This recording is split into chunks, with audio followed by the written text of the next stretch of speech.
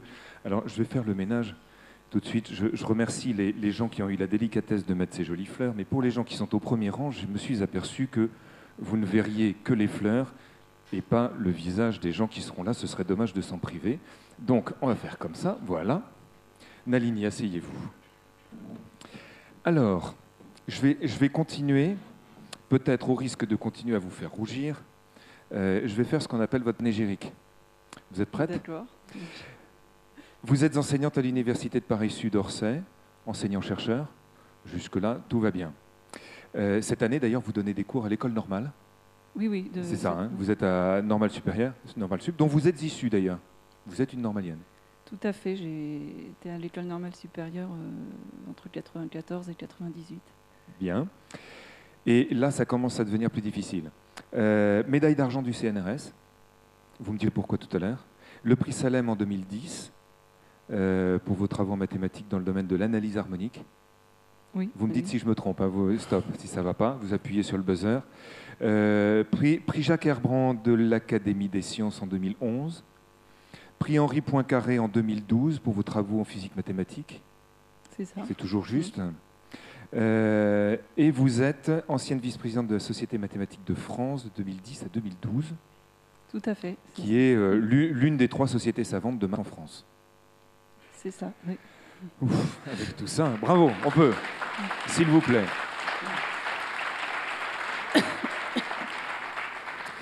J'ajoute, puisque nous sommes à Orléans, que vous êtes orléanaise.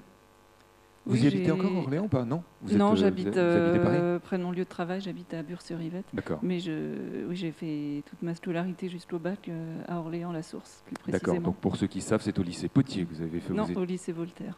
Raté. Bon, bah voilà, il fallait bien que je me trompe quelque part quand même. Lycée Voltaire, très bien. Vous êtes marié, vous avez 2 enfants. Voilà.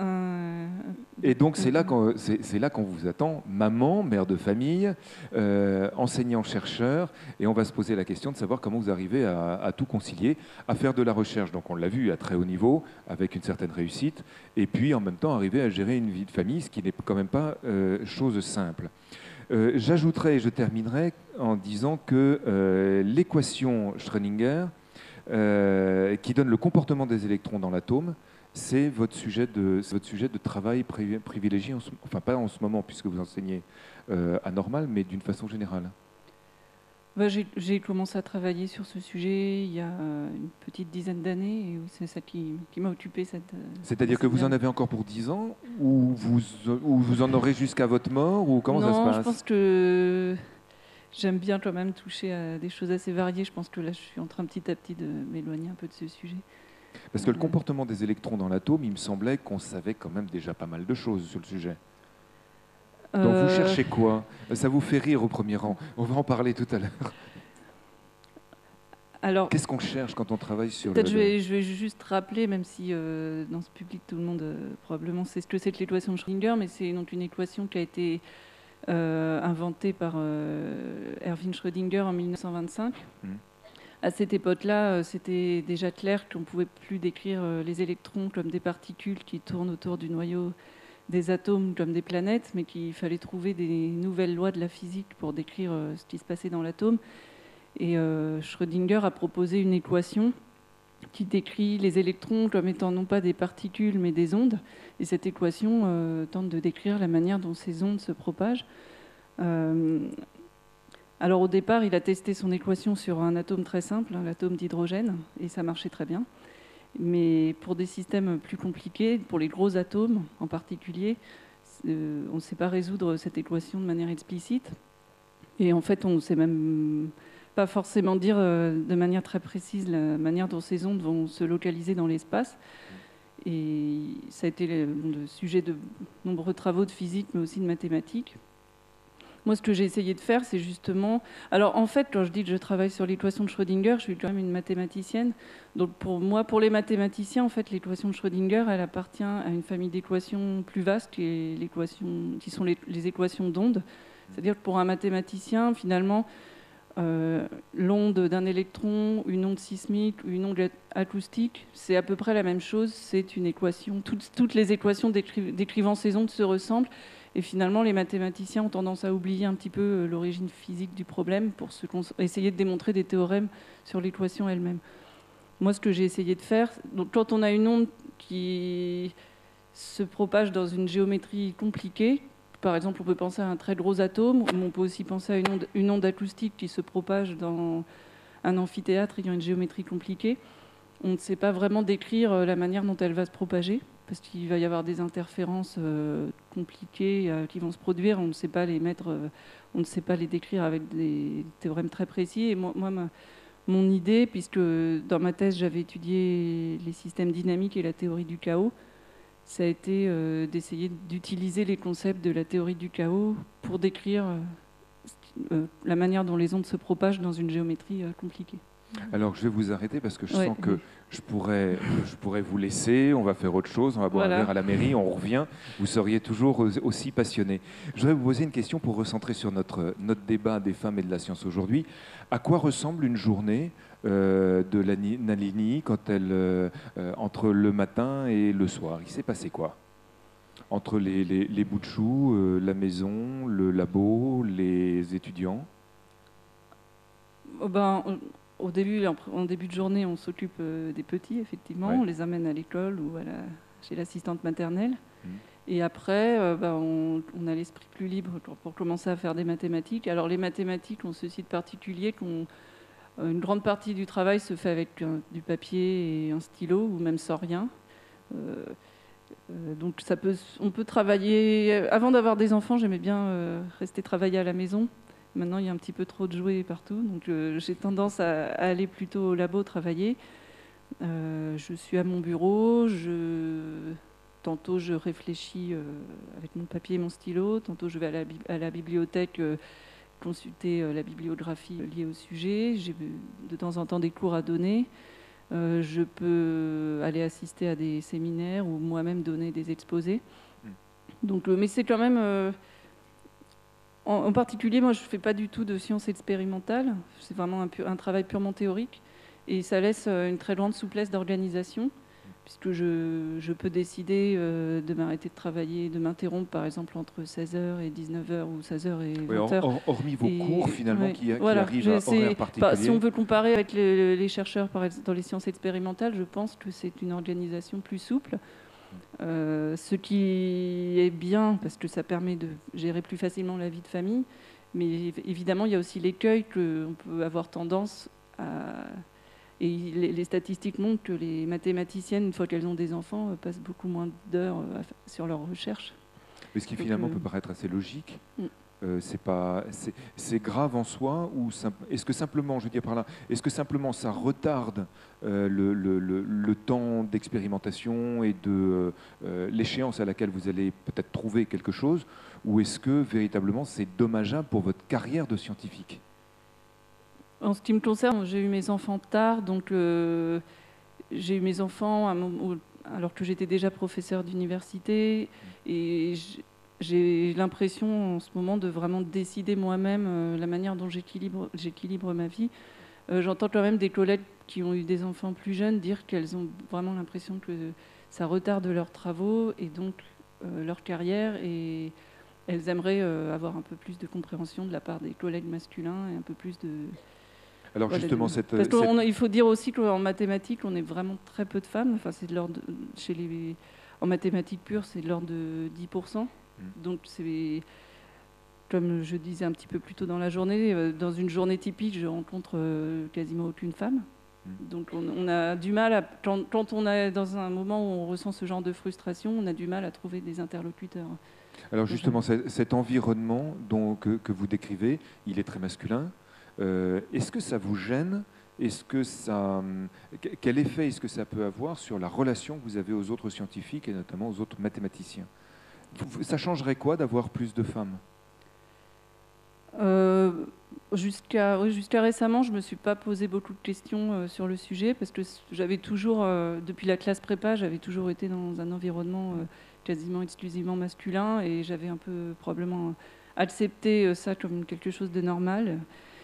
Et je dirais quand même que l'ambiance au travail est plutôt sympa. Enfin, je me plains pas. Mais je pense quand même que... C'est pas un monde de camionneurs non plus. Non. Donc ça reste un monde assez soft, de laboratoire. Voilà, je pense quand même les collègues font assez attention. Mais J'ai rien contre les camionneurs. Petit à petit, je me rends quand même compte que quand on parle de science, on parle tout à fait le même langage. Quand on discute de science avec des collègues masculins, on n'est pas toujours forcément sur la même longueur d'onde. Enfin, j'ai réalisé seulement récemment que, par exemple, quand je m'exprime et que je dis « je crois que », pour moi, ça veut dire « je suis quasiment sûre, mais je n'ai pas encore rédigé complètement la démonstration ». Oui. Alors qu'en face de moi, je peux avoir un collègue masculin qui va me dire « je suis sûr que ». Et pour lui, ça veut dire « j'ai eu cette idée il y a 5 minutes, mais elle me... » Ça y est, c'est parti. Et c'est des choses dont on ne se rend pas compte. Enfin, vraiment, j'ai réalisé ça seulement récemment. Et depuis que je m'en suis rendu compte, j'essaye de faire attention à essayer de m'affirmer un petit peu plus face à ce genre de collègues. Ah, c'est ça. Donc, votre comportement vis-à-vis des autres change. Qu'est-ce qui a fait cette prise de conscience dont vous parlez un instant? Le fait que vous êtes dit, tiens, finalement, je suis une femme dans un monde qui est plutôt masculin, il y a des choses, il y a une perception qui est différente. Il y a eu un élément déclencheur, il y a eu une discussion avec un confrère, il y a eu un... c'est dû à quoi? Vous mettez une date, quelque chose sur cet instant? C'est dû à l'expérience, je pense. Ouais. Je commence à faire maintenant 10 commencer à mieux connaître ces drôles de zozos que sont les hommes. Je commence à un petit peu mieux voir comment les gens s'expriment. Voilà, alors, est-ce que pour autant, du coup, vous avez une attitude, n'y voyez pas de mal dans ce que je dis, mais entre guillemets, une attitude plus féministe, revendicatrice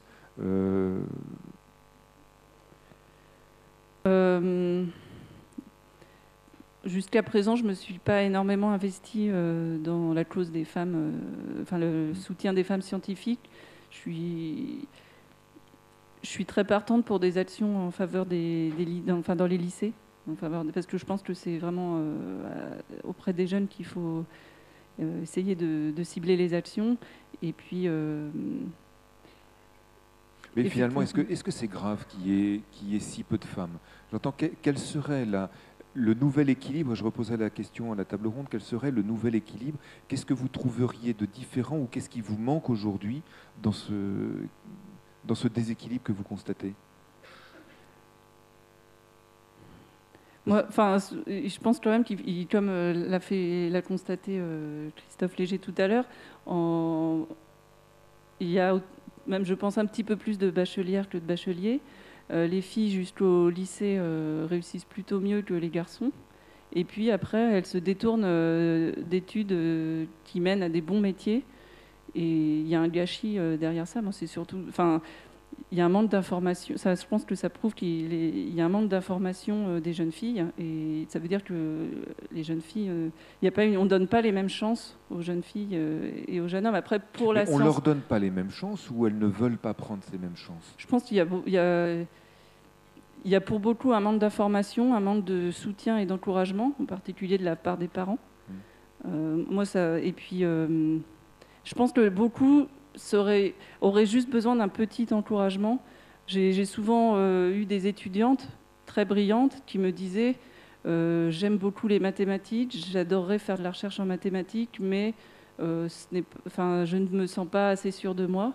Et je sentais qu'en fait, la seule chose qui leur manquait, c'est qu'un professeur ou que quelqu'un leur dise « mais si, tu te débrouilles parfaitement bien et tu peux continuer dans ce domaine ». Est-ce que le fait d'avoir une femme prof, vous sentez que ça change un peu les choses? Elles sont plus proches de vous, du coup, et vous les mettez plus facilement en confiance qu'un homme ne le ferait? Il faut faire... Non, il faut faire...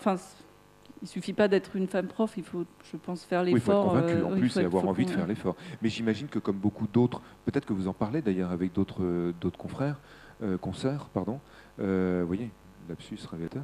Vous en parlez avec d'autres consoeurs, vous essayez de vous dire, tiens, il faudrait qu'on ait un discours qui soit plus bienveillant justement pour les étudiantes. Vous savez, j'ai très peu de consoeurs. Hein. On est deux femmes professeurs d'université en mathématiques, donc on n'a pas... Bon, donc la lutte, c'est pas encore pour demain. C'est déjà ça, un des problèmes, c'est que finalement, pour rencontrer une femme mathématicienne, il faut déjà faire un effort. Et, enfin, Bon, cet effort, vous l'avez fait. Mais en ce qui concerne le rôle, je pense qu'il y a aussi quand même, je le redis, l'environnement familial est vraiment important. Moi, comme j'ai grandi dans une famille de mathématiciens, je ne me suis jamais trop posé de questions, mais j'ai été vraiment frappée quand j'étais au lycée. Une fois, j'avais accueilli une amie à la maison et elle m'a dit « Mais tu te rends compte, ta mère a un bureau dans la maison, alors que ton père n'en a pas ?» Et elle m'a dit « Tu te rends compte de ce que ça veut dire ? Ça veut dire que rien que la manière dont ta maison est organisée, ça t'encourage, toi, à faire des sciences. » Et elle m'a dit que elle, ses parents avaient toujours encouragé son frère et pas elle à faire des sciences. Donc je trouve vraiment que les parents ont un rôle très important à jouer. Il vous semble, cela dit, qu'il y a une progression, ça va dans le bon sens ou pas ? Écoutez, quand on regarde les chiffres, ils ne sont pas très encourageants. Enfin, le nombre de mathématiciennes, la proportion de mathématiciennes n'augmente pas du tout depuis 20 ans. Bon, je crois que c'est un petit peu mieux dans les autres sciences, mais je pense qu'il y a encore un effort énorme. Il y a encore du boulot. Oui. Bon, vous allez militer un jour ou pas ? Pas envie ? Si, peut-être ? Si, je pense que petit à petit, je vais essayer de me libérer du temps pour faire ça. Bon, mesdames, présidentes et présidentes honoraires d'associations de femmes scientifiques qu'on va voir à l'instant, vous avez ici une cliente toute trouvée. On dit la mathématique ou les mathématiques ? En général, on dit les mathématiques. Mais c'est bien la mathématique ? Non ? Non, je crois qu'à Orsay, il y a eu une époque où c'était la mode de dire la mathématique, mais... Ah voilà, question de mode, voilà une mode qui passe. Mais moi, j'ai toujours quand même entendu parler des mathématiques. Tentative de féminisation, c'est raté, ça n'a pas marché. Ah bah, les mathématiques, c'est au féminin, de toute façon. Ben voilà. Donc il faudrait quand même en profiter. Bien. Nalini, merci. Est-ce que je vous garde pour la table ronde ? Vous acceptez de rester ? Oui, je veux bien rester. Je vais peut-être me mettre dans un plan. Bon, mais restez là, vous êtes très bien. Vous serez au milieu des gens que je vais accueillir maintenant pour la partie, pour une autre partie. Alors, on va parler d'une façon beaucoup plus générale, mais avec des gens qui sont peut-être des femmes qui sont peut-être plus militantes, justement. Je vais vous demander d'accueillir Anne-Marie Joly. Anne-Marie Joly.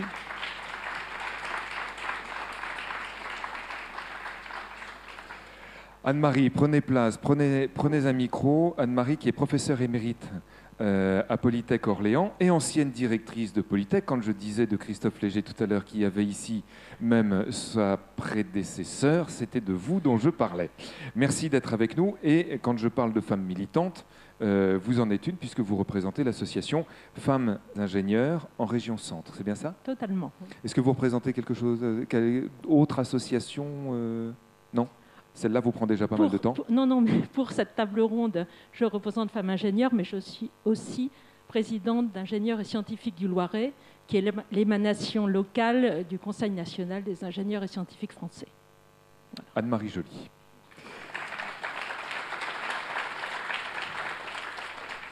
Je vais vous demander d'applaudir et d'accueillir également Claudine Herman.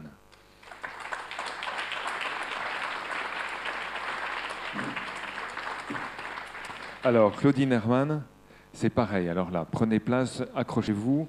Claudine Herman est professeure honoraire de physique à l'École Polytechnique. Absolument. Vous me disiez tout à l'heure, ça veut dire que je suis à la retraite. Pardon ? Vous me disiez tout à l'heure, ça veut dire que je suis à la retraite. Absolument. Enfin, Voilà. je suis à la retraite de l'École Polytechnique. De l'École Polytechnique. Bon, il y a un certain nombre de gens dans la salle qui m'ont connu quand j'étais dans ces fonctions-là. Mais depuis fin 2005, je m'occupe de mes maintenant 7 petits-enfants et de mes activités associatives à l'association Femmes et Sciences. J'ai mis des documents au bord de l'estrade et puis que j'ai emporté dans le train. Donc alors il y en a quelques-unes, vous vous êtes brisé le dos avec cette documentation. Vous êtes prié de l'utiliser, de la lire, de l'emporter. Je pense que Claudine ne la remportera pas. Et ce n'est pas la seule association dans laquelle je suis, parce que je suis dans une association européenne dont les membres sont des associations nationales qui s'appelle la Plateforme européenne des femmes scientifiques, dont Femmes et Sciences et Femmes Ingénieurs sont membres. Parfait, merci d'être avec nous. Vous êtes aussi, je n'ai pas précisé, vous êtes aussi la première femme enseignante avec le poste... Professeur, pardon, avec le poste le plus gradé de l'école polytechnique. Oui, ça s'est arrivé en 92 et quand je vous ai entendu parler tout à l'heure, eh bien, en fait, je me suis revue à ces âges comme vous êtes maintenant. Et puis, moi, j'ai engagé mon parcours militante au moment où je suis devenue professeure à 47 ans, et pas à 30, quelque chose comme vous, hein, juste à l'école 10 ans, polytechnique. Et c'est à ce moment-là, ayant atteint un poste où on ne pouvait plus rien me reprocher, et voulant pas rester toute seule dans cette situation-là, que je me suis demandé pourquoi il n'y avait pas plus de monde autour de moi. Vous allez nous parler de votre militantisme. Merci. Je vais demander à Nicole Mosconi de venir également. Nicole Mosconi.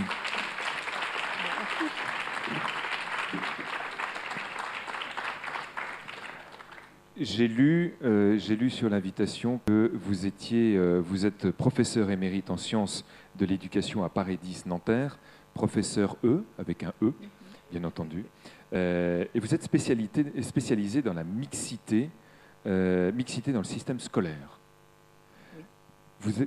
Pourquoi cette spécialisation? D'où vous vient-elle? C'est aussi une forme de militantisme ou c'était un point une volonté de recherche sur un aspect particulier de l'enseignement?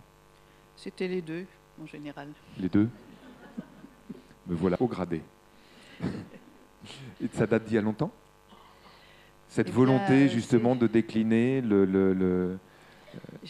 J'ai eu une carrière typique pour une femme, c'est-à-dire que j'ai commencé par être professeure d'enseignement secondaire de philo. De philo? De philo, oui. D'accord. Et puis, après oui, un certain nombre d'années, j'ai repris des études en sciences de l'éducation et j'ai fait une thèse, alors j'étais en philo, mais j'ai fait une thèse en sciences de l'éducation finalement, sur la mixité parce que j'étais dans un lycée dit pilote à l'époque, mixte depuis plus longtemps que d'autres lycées français. Et cette question-là était à ce moment-là était un peu remuée, mais pas tellement. Et je m'y suis intéressée parce qu'il y a eu dans l'établissement une expérience en EPS, où il n'y avait pas de mixité à ce moment-là. C'était la seule discipline où il n'y avait pas de mixité. En EPS? Donc, oui, en sport. Oui, éducation physique et sportive. Oui, j'étais pas sûr d'avoir bien... D'accord, oui. EPS. Donc oui, et j'ai suivi cette expérience et je me suis aperçue que finalement la mixité posait plus de problèmes que je n'avais pensé en tant que moi enseignante dans un lycée mixte. Voilà. Eh bien, vous nous direz jusqu'où vous êtes allé, ce que vous en avez tiré comme conclusion, et je vais vous demander d'accueillir Emmanuel Vasnex. Il fallait bien un homme dans cette table ronde tout de même. Emmanuel Vasnex. Alors, il n'est ni scientifique ni une femme, pardon. Mais... Emmanuel Vasnex, bonsoir. Je suis un peu scientifique quand même. Pardon? Je suis un peu scientifique aussi. Vous êtes un peu scientifique? Un petit peu. Quelle est votre formation? Je vous connais comme chef d'entreprise. Agro. Agro. Ah, tout de même, d'accord. Donc, chef d'entreprise, pour les gens qui ne sont pas orléanais, Emmanuel Vasnex est un local de l'étape. Il dirige une petite entreprise d'agroalimentaire qui emploie à peu près 1000 personnes sur 4 sites. C'est ça, oui. Mais pas que en région centre d'ailleurs, parce que le siège est à Saint-Denis-de-l'Hôtel, à quelques encablures d'ici. Mais vous avez aussi plusieurs sites de production. Donc on a 4 sites en France. On en a un en Alsace, 2 en région centre, dans le Loiret et l'Indre, et puis un dans le Choletais, et puis aussi un site en Espagne qui fabrique des jus de fruits. Alors cette entreprise s'appelle la laiterie de Saint-Denis-de-l'Hôtel, et quand je dis laiterie, j'insiste. À l'origine, l'entreprise effectivement collectait du lait. Aujourd'hui, elle fabrique, elle conditionne des produits à base de lait, mais qui ne représentent plus que 30% de vos produits finaux. Pas à peu près 20%. C'est vrai qu'avoir une laiterie à Orléans alors qu'il n'y a plus de vaches, c'est pas très pratique. Donc il a fallu qu'on fasse autre chose. Et là, la technique et la science nous a un peu effectivement aidés. Et aujourd'hui, on fait à la fois donc on est le premier producteur de jus de fruits en France, par exemple. Alors vous ne connaissez pas directement sur des marques, mais on fabrique pour des marques distributeurs et des grandes marques comme Tropicana, Coca-Cola, etc. Et puis on fait également des soft drinks, très critiqués pour les problématiques d'obésité en ce moment. Et des produits élaborés où on travaille le soja, l'avoine, la noisette, l'amande, etc. Ce qu'on appelle les no-milk et la nouvelle alimentation avec protéines végétales. Alors, je vais commencer avec vous, tiens, justement. Parlons de femmes et de sciences. Dans une entreprise comme la vôtre, la recherche la recherche et le développement, la R&D, comme on dit, c'est au cœur de la... C'est en tout cas la promesse d'un chiffre d'affaires en croissance et l'obligation d'être en concurrence, en bonne concurrence avec les autres. Ça représente combien de personnes chez vous, la recherche? Est-ce que vous avez un laboratoire? Comment ça s'organise? Alors, oui, la recherche représente 35 personnes au niveau de l'entreprise, plus des collaborations avec certains laboratoires ou certaines écoles qui sont d'ailleurs en intensification assez forte. Donc c'est effectivement un vecteur extrêmement important pour l'avenir. Donc un des piliers de ce que l'on a, on est une entreprise qui recherche effectivement la performance en termes de productivité. Donc c'est un de nos piliers, être productif dans ce monde qui effectivement se complexifie et dépasse largement nos frontières. Le deuxième pilier, c'est l'innovation. Qui est effectivement de trouver à la fois, alors j'ai toujours, quand je parle d'innovation, je parle toujours de posture d'innovation, c'est-à-dire que ce n'est pas simplement les produits, les emballages, c'est aussi les façons de faire, les façons d'intégrer les nouvelles personnes, les nouveaux modes de travail, etc.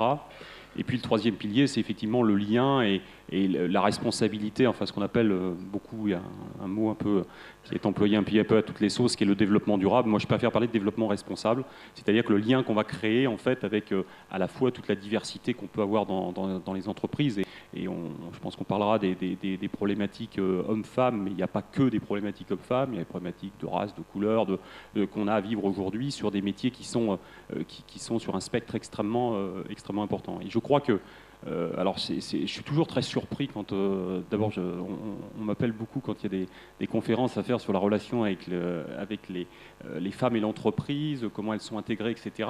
Et je suis toujours un peu effaré alors, de voir qu'on se pose encore ces questions-là aujourd'hui, mais force est de constater que si on se les pose, c'est qu'elles existent. Et donc, moi, je crois que sur ces angles-là, il y a beaucoup de choses effectivement à dire. Moi, ce que je recherche, c'est avant tout la compétence et la performance.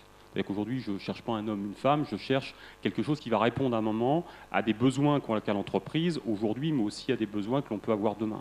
Il y a des tas de métiers qu'on a dans les entreprises, et on a des métiers qui sont durs physiquement, on a des métiers qui demandent des travails de nuit, des travails de week-end, dans lesquels l'équilibre familial n'est pas forcément respecté. On a aussi des organisations, et je citais tout à l'heure les problématiques qu'on peut avoir, par exemple, au niveau des crèches. Aujourd'hui, ouvrir une crèche à 5 h du matin, quand vous avez des collaborateurs qui commencent à 5 h du matin, c'est impossible en France.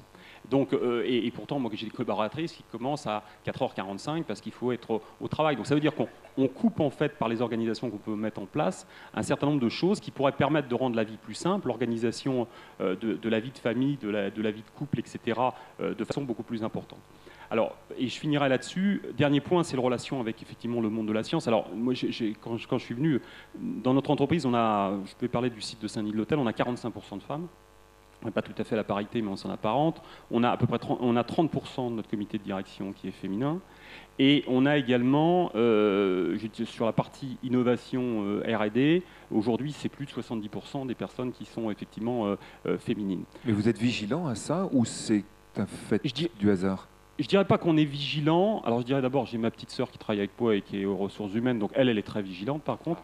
Donc ça aide. Mais je pense qu'il y a une réelle posture, c'est-à-dire que le dirigeant aujourd'hui doit, si vous êtes quelqu'un qui dit je vais embaucher que des hommes, vous aurez du mal à faire changer effectivement les mentalités. Par contre, si à un moment vous n'êtes plus dans un raisonnement homme-femme et dans un raisonnement de compétences et de qu'est-ce que finalement vous recherchez dans le poste, dans l'organisation, dans ce que vous montez, je pense que vous passez outre ce tabou-là et que vous avancez de façon beaucoup plus efficace par rapport à ça.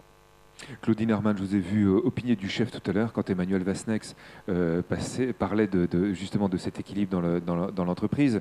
Vous êtes présidente d'honneur et vice-présidente et membre fondatrice de l'association Femmes et Sciences. Quand vous entendez un discours comme celui-ci dans une entreprise d'agroalimentaire qui a une grande part de recherche et développement, 35 personnes, c'est important, qu'est-ce que ça vous évoque ? Est-ce que vous dites finalement, on est sur la bonne voie ? On va dans le bon sens. Tout ce qui va dans le bon sens, bien sûr, il faut le reconnaître et applaudir des deux mains. Moi, je participe plutôt au monde académique, au monde privé, mais enfin, j'ai quand même un peu suivi ce qui se fait. Il est clair qu'aujourd'hui, il y a un certain nombre d'entreprises qui ont compris que d'avoir des hommes et des femmes ensemble, c'était plus riche que d'avoir tout le monde qui se ressemble. Il y a même dans les entreprises multinationales quelque chose qu'on appelle le business case, c'est-à-dire en français pas très correct, comment avoir des femmes dans les équipes, ça fait gagner plus d'argent, c'est ça que ça veut dire. Hein. Donc il y a un certain nombre d'arguments de type éthique et puis de type économique qui font que des entreprises, mais pas toutes les entreprises au jour d'aujourd'hui, malheureusement, enfin ça vient petit à petit, ont compris que d'avoir des équipes mixtes, c'est mieux.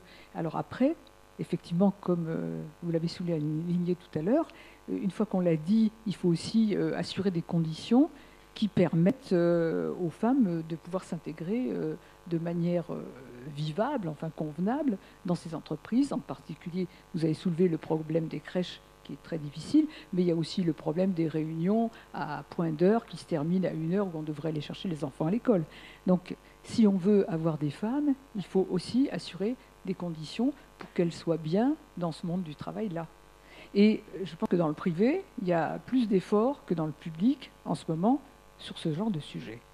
Anne-Marie Joly, vous aussi, vous opiniez du chef. Je vois que vous êtes d'accord. Prenez les micros, il y a un micro par personne. Oui, parce qu'en fait, je fais partie en ce moment de quelque chose qui s'appelle le laboratoire de l'égalité, donc où on est avec des RH et des chefs d'entreprise. Depuis un an, on réfléchit sur les stéréotypes et toutes ces problématiques d'une meilleure conditions de vie pour les femmes en entreprise. D'ailleurs, on va faire une conférence donc, au Salon de l'Éducation donc le vendredi 22 sur les résultats de tout ça. Et je trouve qu'il y a un réel effort, alors que, bon, par ailleurs, j'ai un autre... je suis effectivement assez engagée à Voyelles localement, etc. Mais je suis au Comégal, au Comité sur l'égalité des chances, qui est au ministère. Et de l'enseignement supérieur et de la recherche. Et là, bon, c'est beaucoup plus difficile. Je sens que on est censé avancer sur la problématique des jurys de nomination des enseignants-chercheurs. C'est toute une affaire.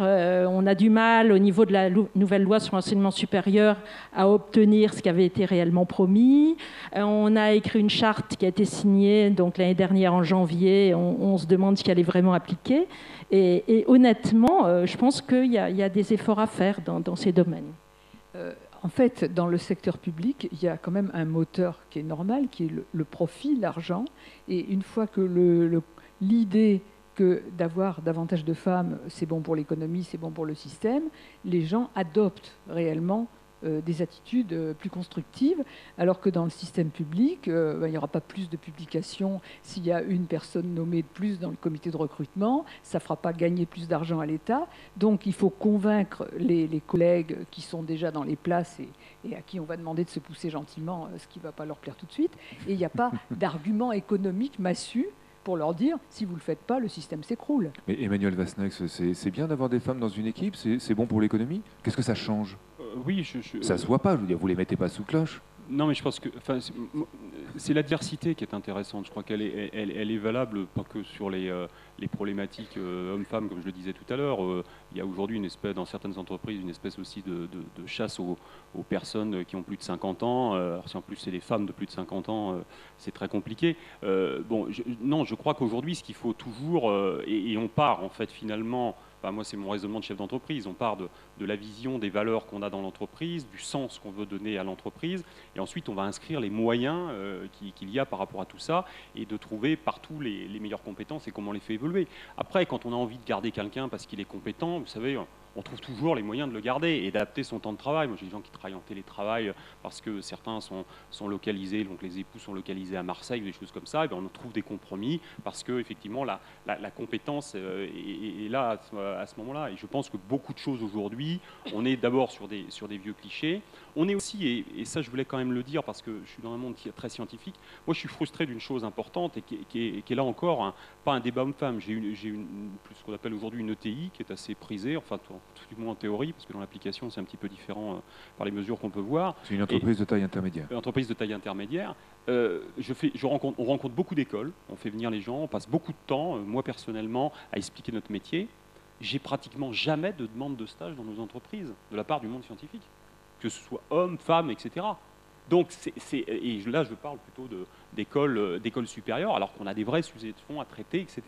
Donc, je pense qu'aujourd'hui, c'est tout tout ça, c'est un ensemble dans lequel il y a effectivement des tabous à faire tomber, des clichés qu'il faut aujourd'hui enlever, et il faut que tout le monde fasse des efforts. Et nous, les chefs d'entreprise, on n'est pas exempts des efforts à faire, mais je pense que on parlait tout à l'heure de vision et de valeur, il y a un moment, il faut dire, ben voilà, est-ce qu'on considère que la diversité est quelque chose d'important en France, dans nos entreprises? Est-ce qu'on considère que toute richesse doit être captée pour derrière pouvoir créer du développement et de la croissance? Et à partir de ce moment-là, ça va tout de suite beaucoup mieux. Je le comprends. Nicole Mosconi, vous avez publié, je crois que c'est en 98 si mes fiches sont exactes, Femmes et savoir, division socio-sexuée des savoirs. C'est 95, mais enfin... 95. Femmes et savoir. Pourquoi ce titre qui laisse à penser que les femmes n'auraient pas le même savoir, ou en tout cas la même approche, ou les mêmes compétences, tant dans l'enseignement, parce que ça, vous avez beaucoup écrit sur l'enseignement et le sexe, vous avez beaucoup écrit aussi, vous avez travaillé sur le monde de l'entreprise. Pourquoi ce titre? Non, là, j'avoue que je n'ai pas beaucoup travaillé sur le monde de l'entreprise, hein, je reconnais. Hein. Mais j'ai fait ce titre parce que, d'abord, j'étais dans une équipe qui travaillait sur le concept en sciences d'éducation de rapport au savoir. Et ce qui m'intéressait dans cette affaire, c'était non pas du tout de montrer que les femmes n'apprenaient pas de la même façon que les hommes ou je ne sais quoi comme ça, parce que je ne suis pas du tout essentialiste. Il n'y a pas une nature des femmes et une nature des hommes différents. Hein. Ce n'est pas du tout ça mon objectif. Au contraire, la notion de rapport au savoir, c'était pour dire que dans notre société, il y avait des rapports sociaux de sexe qui étaient des rapports en général plutôt de pouvoir du groupe des hommes sur le groupe des femmes, même si après ça se négocie différemment au niveau des relations personnelles, interpersonnelles, et que ces rapports-là déterminaient beaucoup d'éléments dans la manière dont les femmes pouvaient s'approprier certains savoirs ou pas, qu'il y a eu très très longtemps des interdits autour de certains savoirs pour les femmes. Hein.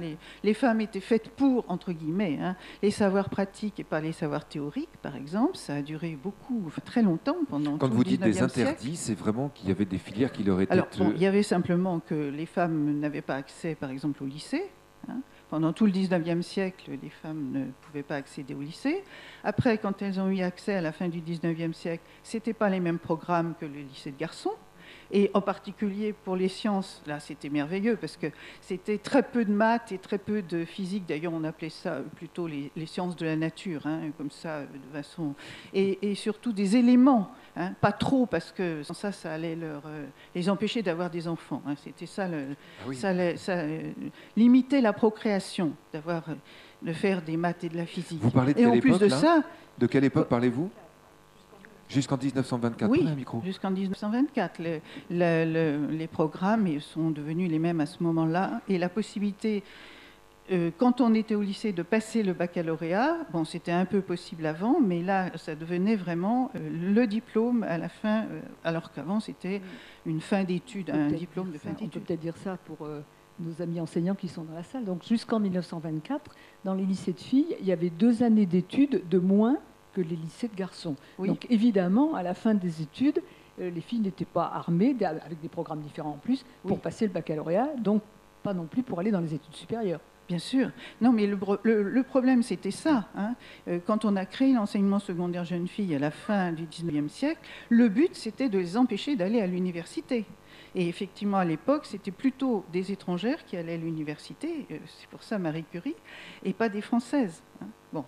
Alors, ça a été une longue conquête, très très difficile, et c'est ça mon idée de rapport au savoir, c'est-à-dire que nous traînons encore plus ou moins, enfin il faut dire, il ne faut pas exagérer, les jeunes me diront, oh là là, mais non, tout ça c'est vieux et tout ça, bon, mais je pense que ça joue encore, en particulier justement au niveau de tous les stéréotypes, les maths c'est masculin, c'est pas pour moi, les maths, la physique, etc., la biologie, d'accord, encore un peu, parce que ça, c'est la vie. Enfin, tous ces mythes qui tournent autour des disciplines, c'est ça que j'ai essayé de travailler. Mais cela dit, pardonnez-moi, mais pour qu'il y ait encore ces mythes, ces idées qui passent auprès des jeunes filles, donc il faut bien que quelqu'un le leur passe, leur transmette.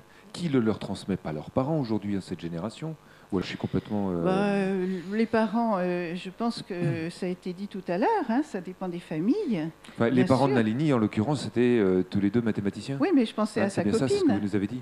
À sa copine. Alors oui, votre copine, elle est un peu tombée du placard quand elle a compris que votre maman... Et cette même amie m'a dit, qu'elle trouvait que ce n'était pas juste, parce que quand elle avait 11 ou 12 ans maths, ses parents lui disaient c'est bien. Quand son frère avait 14, il lui disait tu peux faire mieux. Ah oui. Et elle me disait mais moi j'aimerais que mes parents me disent que je peux faire mieux. Ouais. Alors par rapport, je reprends la parole pour dire que justement chez les enseignants, il y a un mythe assez fort hein, qui est, quels que soient les résultats d'une fille, ils peuvent être très bons, hein, elle fait tout ce qu'elle peut. Tandis que quand un garçon a des résultats très moyens, on dit il peut faire mieux. C'est-à-dire qu'on lui attribue toujours des capacités qu'on ne voit pas dans ses résultats et dont, après tout, on ne sait pas s'ils sont là ou pas. C'est quelque chose. Oui, alors, donc là, nous sommes devant une assemblée d'enseignants. Et ce qu'il faut dire... Et d'enseignantes. Et d'enseignantes, enseignantes-E-S. Et bon, moi, mon expérience de 20 ans dans le sujet, qui est plus courte que celle de Nicole, c'est que le monde enseignant, en fait, c'est le miroir de la société. C'est-à-dire, c'est beaucoup de monde. Et donc, dans toute cette population, il y a des gens qui ont des idées encore plus avancées que les nôtres, et des gens qui ont des idées moyennes ou tout à fait différentes. Et donc, bien évidemment, chaque fois qu'on dit quelque chose de ce genre, il y a des contre-exemples qui vous viennent à l'esprit immédiatement et que vous pensez que ce n'est pas vous. Nous, on a produit un document avec nos amis de femmes ingénieurs et de femmes et mathématiques qui s'appelle « Au-delà des idées reçues », qui est justement sur ces stéréotypes, c'est de la vulgarisation de travaux plus scientifiques. Et on a toujours beaucoup de précautions à présenter ça au grand public parce que c'est des faits reconnus par des scientifiques comme Nicole et comme d'autres équipes du même genre. C'est statistiquement vrai, mais évidemment, quand on parle, on va se trouver probablement devant des gens qui vont dire « c'est pas ce que je fais, ça fait longtemps que c'est plus comme ça ». Donc c'est une situation extrêmement complexe. Et évidemment, si ce n'était pas complexe, ça fait longtemps que tout serait résolu et qu'on serait passé faire autre chose, hein, je crois. Nicole Mosconi, vos recherches s'inscrivent dans le cadre du Centre de recherche en éducation et formation, le CREF, à Paris 10, dans l'équipe Savoir et rapport au savoir. Comment est-ce que vous choisissez vos sujets, et précisément de tels sujets? Qu'est-ce qui fait que vous êtes guidé à aller justement travailler sur cet équilibre homme-femme, garçon-fille, éducation est-ce qu'il y a quel élément déclencheur, une fois encore? Alors là, il faudrait que je raconte des choses, des tas de choses. Non, c'est trop compliqué. Mais je vous l'ai dit tout à l'heure, hein, c'est parce que, cherchant un sujet de maîtrise, refaisant des études en sciences de l'éducation à Nanterre, j'ai fait ma maîtrise donc, sur l'observation d'enseignement en éducation physique et sportive mixte, ce qui n'était pas à l'époque la pratique. C'était un enseignant qui avait mis en place ces expériences. Bon, et travaillant donc sur la mixité là, je me suis rendu compte que la mixité dans l'ensemble des classes, et en particulier les élèves me disaient « Ah, c'est formidable, on a des relations avec les garçons de notre classe ». Alors, je disais « Bon sang, ils sont tout le temps ensemble en classe et ils me racontent qu'ils n'ont pas de relation entre eux ». Bon, donc c'est ça que j'ai eu envie d'étudier au départ. Hein. Bon. Et après, effectivement, lorsque j'ai été recrutée à Nanterre, je me suis mise à regarder non plus tellement ce que les enseignants ou les élèves disaient, parce qu'au départ j'ai fait ma thèse plutôt sur les discours, mais ce qui se passait dans les classes. J'ai observé des classes. Et c'est là que je me suis rendu compte que les stéréotypes que j'avais détectés dans les discours des enseignants ou des élèves, d'ailleurs, hein, ils sont très très partagés, tout le monde, hein, se retrouvaient après, par exemple, dans les pratiques des enseignants dans les classes, et les pratiques des élèves, parce que c'est vraiment très interactif, ça. Voilà. Anne-Marie Joly, vous avez constaté, vous, à l'époque où vous étiez directrice de Polytech, cette forme de distinction, une mixité vraiment en filigrane, d'apparence simplement entre vos étudiants et vos étudiantes? C'est difficile de tirer une loi. Et puis moi, je dois dire la chose suivante. nous-mêmes, je pense, qui sommes avertis du sujet, on est tout à fait en état de se comporter aussi de travers. Et ça, je crois qu'il faut le dire, hein, il faut le dire, parce que bon, on est formaté par notre milieu. Mais bon, pour ce qui concerne les garçons et les filles, et particulièrement le fait de passer la parole plus aux garçons ou de les mettre plus en évidence, c'est beaucoup plus subtil en école d'ingénieur. Je pense que d'abord les choses ont évolué. Il y avait des disciplines où, quand j'étais la seule fille dans mon école d'ingénieur, et le professeur d'électrotechnique disait surtout pas de filles, ne touchez pas au moteur. On n'imagine plus un truc comme ça maintenant, et c'est très bien. Bon, alors bon, il peut y avoir des choses plus subtiles. Bon, mais il faut quand même être vigilant parce que, eh bien, nous-mêmes, on a été élevés en entendant des choses comme ça, et on ne se rend pas compte. On va passer la parole à quelqu'un qui remue beaucoup, et puis alors qu'il y a une fille très discrète à côté qui ne va pas oser prendre la parole. Donc c'est là-dessus qu'il faut être vigilant. Mais c'est clair que beaucoup de choses se jouent dans le secondaire, à mon sens, et au collège. Et moi, je dirais qu'à l'époque où les jeunes sont dans les écoles d'ingénieurs, les garçons et les filles, eux-mêmes, s'ils sont arrivés jusque-là, n'ont pas vu de difficultés, sinon ils ne seraient pas rentrés. Et donc, ils ne sont pas non plus eux-mêmes conscients de ces problèmes. Et la conscience vient aux filles quelques années après, quand elles commencent à avoir une famille et qu'elles voient que le monde du travail, c'est compliqué pour les femmes. Mais donc, on a même du mal à sensibiliser les étudiants et les étudiantes sur ce genre de sujet. Quand on leur propose, ça ne les intéresse pas. Et là, contre ça, vous ne pouvez rien faire. Ah, si. Si elles ne veulent pas, elles ne veulent pas. Ouais, non. C'est peut-être un peu simple. Oui, enfin, bien sûr, évidemment, on ne va pas forcer. Moi, je faisais des cours de physique statistique, je n'étais pas là pour les forcer à écouter des cours de sciences sociales concernant la place des femmes et des hommes dans la société. Ceci étant, je proposais chaque année de rencontrer des anciennes pour qu'elles fassent part de leur expérience, de leur parcours et de leur considération. Et une fois sur deux, les élèves ne souhaitaient pas le faire. Mais quand ça avait lieu, ils étaient passionnés. Les garçons comme les filles qui venaient. Donc, bon, voilà, on ne peut pas forcer des gens, mais il y a aussi des choses intéressantes à entendre. Bien sûr. Nicole Mosconi. Oui, je voulais rajouter par rapport à ce que disait Claudine, effectivement, j'ai eu une thèse sur les informaticiens et les informaticiennes. Et de fait, c'est à partir du moment où elles travaillent dans des entreprises de SS2I que les filles commencent à réaliser, alors que dans leurs études d'informatique, souvent, elles sont ravies de n'être qu'avec des garçons, elles ne s'entendent pas bien avec les filles, elles trouvent qu'elles font des histoires, etc. Bon.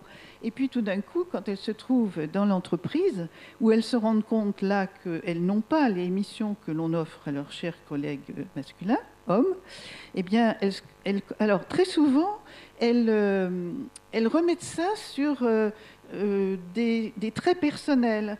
Oui, c'est parce que je suis trop émotive, je ne suis pas assez dynamique par rapport, pour telle entreprise, il faut vraiment quelqu'un qui est fort dans ses projets, tout ça.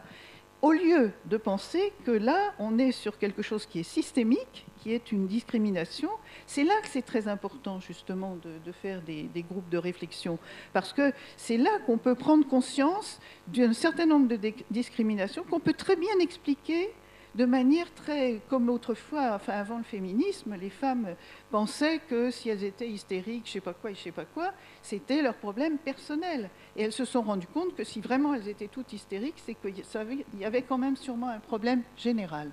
Et je crois que les associations comme Femmes et Sciences ou Femmes Ingénieurs, bien sûr, on a tout ce côté intervention en collège, en lycée, mais on a aussi ce rôle de mentorat par rapport... On a des mails qui nous arrivent de jeunes femmes en entreprise qui ne comprennent pas bien et on les accompagne. Et je crois que c'est important. Elles demandent à être accompagnées. Oui, parce qu'elles n'avaient pas pensé qu'il y avait encore des problématiques de cet ordre-là. Elles découvrent en étant donc en emploi et on les aide par une réflexion un peu plus globale. Et je pense que c'est important, on a un rôle important là-dessus. Mais alors pardonnez-moi, je vais poser une question très politiquement incorrecte, mais ça, il n'y a que moi qui puisse poser cette question, journaliste. Neutre, est-ce que finalement, il n'y a pas quelque part une question purement physiologique entre hommes et femmes qui voudraient que la femme soit plus en retrait, soit plus délicate, discrète, disons, et qui et que ça se traduise de cette façon-là que vous décrivez. Ça dépend lesquels. Si vous prenez des gens comme Anne-Marie et moi, je pense que vous aurez du mal à dire qu'on est des créatures délicates et qu'on peut nous marcher sur les pieds. Je vous connais pas assez pour ça, j'ai rien dit. Non, mais est-ce que, alors, Madame, vous avez fait des études sociologiques là-dessus. Est-ce que justement, il n'y a pas une différence physiologique déjà au départ, qui fait que hommes et femmes sont quand même pas de la même trempe, j'allais dire? Bon, écoutez, il se trouve qu'en ce moment, j'anime un séminaire qui s'appelle Sexe et genre avec 2 collègues biologistes. Essayez de leur dire ça et vous verrez.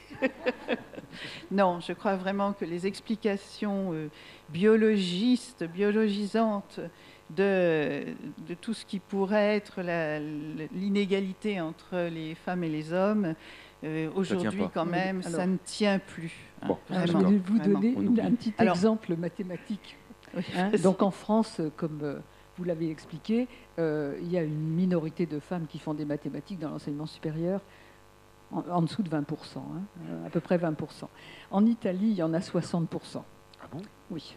Alors, aussi, et au Portugal aussi. Donc, il est difficile de penser que de passer les Alpes, ça change la forme du cerveau. Hein? Ou des hormones. Jusque-là, je vous suis. Mais alors... Mais comment l'expliquez-vous?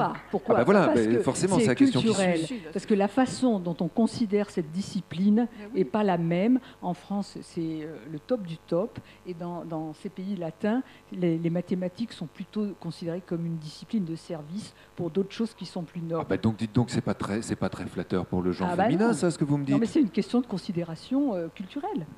C'est les mêmes mathématiques, quand même. Bon. Oui, mais elles sont moins bien payées. C'est pas très satisfaisant ce que vous êtes en train de me dire.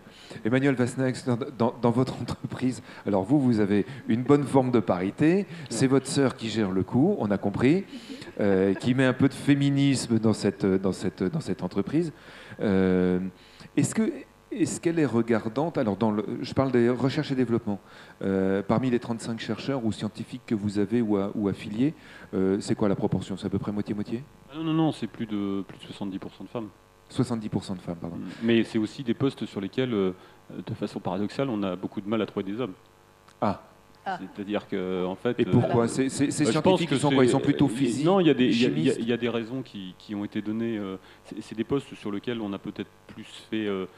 on accepte peut-être plus aussi le fait que les horaires sont plus variables, qu'il y a un côté, je dirais, d'organisation personnelle qui est moins dépendante des organisations de production. Parce que c'est vrai que là, on est plutôt dans...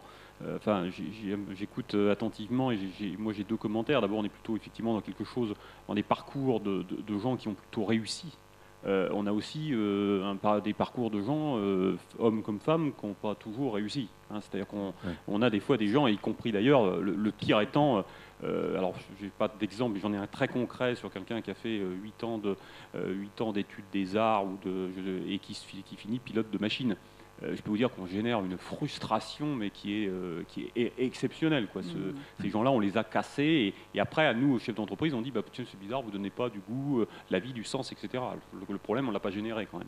Et donc ça, c'était ma première remarque. Et deuxièmement, je pense qu'effectivement, les stéréotypes et les métiers, alors il y a aussi des contraintes physiques. Hein. Il y a des métiers très durs. Sur lequel il faut admettre que c'est pas simple de faire travailler les femmes. Alors pour sortir un peu du métier des sciences, regardez la difficulté qu'on a eu à faire conduire des camions à des femmes. Aujourd'hui, ça y est, c'est en train de rentrer dans les mœurs et on constate que finalement, elles se débrouillent pas si mal que ça. Et que, oui, mais aussi parce qu'on a mis les moyens techniques pour que une roue de camion, ça pèse quand même 100 kilos. Oui, donc mais il fallait trouver le moyen. C'est pas elle qui va changer la roue de camion. Et comme c'est plus un camionneur masculin qui change aujourd'hui les roues de camion, non, on fait intervenir la société qui va changer avec le matériel, etc. Donc je crois que tout ça, c'est un peu des excuses qu'on se donne à certains moments. Et puis quand vous avez des charges lourdes, aujourd'hui, vous avez des moyens pour que ces charges soient portées effectivement par un certain nombre d'autres choses. Donc je crois qu'encore une fois, je parlais tout à l'heure de posture, c'est un moment de dire est-ce qu'on peut régler le problème par un certain nombre d'évolutions. Et puis ce que je voudrais dire aussi sur je crois que culturellement, les gens attendent de la vie un certain nombre de choses qui peuvent être différentes. On a vu un cursus exceptionnel, je suis très fier d'être d'ailleurs à côté. Mais il y a aussi des gens qui, à des moments, qui choisissent parce que la vie fait qu'on a envie de se marier, on a envie d'avoir des enfants, et on a un arrêt brutal dans la carrière qu'on aurait pu avoir. Et je trouve qu'il y a très peu finalement de systèmes qui permettent de relancer ces carrières. C'est-à-dire qu'aujourd'hui, quelqu'un qui vient vous voir en disant voilà, j'ai fait ça, j'ai des enfants, mais je voudrais bien reprendre mes études, je voudrais bien devenir une scientifique, je voudrais bien accéder à des postes de recherche. Eh bien, ça, c'est pas prévu, quoi. Et on a des gens, donc derrière, c'est toujours le même schéma, on génère de la frustration, et comme on génère de la frustration, on a des gens qui sont moins contents, qui râlent sans arrêt, etc. Et donc je pense qu'il y a des choses aussi à créer sur des cursus normaux, comme on a pu en voir, mais aussi sur des cursus de vie d'entreprise et d'évolution, parce qu'il y a un moment, on n'est jamais aussi fort dans nos entreprises quand des gens évoluent dans l'entreprise en ayant une parfaite connaissance de la mécanique interne de ce qui peut se passer, du produit, des emballages, de toutes ces choses-là. Et justement, ça va dans le sens de ce que vous disiez, ça suppose une continuité dans la vie professionnelle. Or, en fait, la femme fait des enfants, vous le dites, il y a un moment, et c'est difficilement compatible. Donc, il y a un moment où l'arrêt... La femme fait des enfants, mais alors j'ai ma sœur qui est DRH et qui est actionnaire de l'entreprise, son mari est professeur d'université, il a une rémunération qui est plus faible que la sienne, et c'est lui qui s'est occupé des enfants parce qu'effectivement, dans l'organisation du couple, il a pris ça en main, et puis ça se passe très très bien. Il y a ces sujets là aussi, par exemple, le sujet de la rémunération, je pense, est un vrai sujet de fond. C'est-à-dire qu'on crée, quand vous avez une personne qui fait le même travail, il est normal qu'elle soit payée de la même façon. Il y a des lois pour ça. Il y a des lois, mais n'empêche qu'il y a encore 16% de différence. Parce que c'est le problème de l'égalité et de la justice, c'est qu'à tout moment, on se dit, ah bah oui, mais il y a quand même, ça se passe pas tout à fait pareil, et puis elle arrive à 8h30, puis l'autre est arrivé à 7h30, etc. Donc on trouve toujours un certain nombre de sujets. Donc je pense qu'il faut, effectivement, le premier rôle du dirigeant, c'est d'être garant des valeurs et d'être garant de ce qui se passe dans son entreprise en termes d'égalité. C'est le premier rôle. Si vous ne faites pas attention à ça, vous avez des discriminations de toutes sortes qui peuvent se créer, puis ensuite, c'est bizarre, vous avez des gens qui partent, vous avez des gens qui ne sont pas contents, etc. Donc je pense que c'est une vraie réflexion, et nous, on doit se remettre en cause par rapport à ça, par rapport à cette évolution. Oui,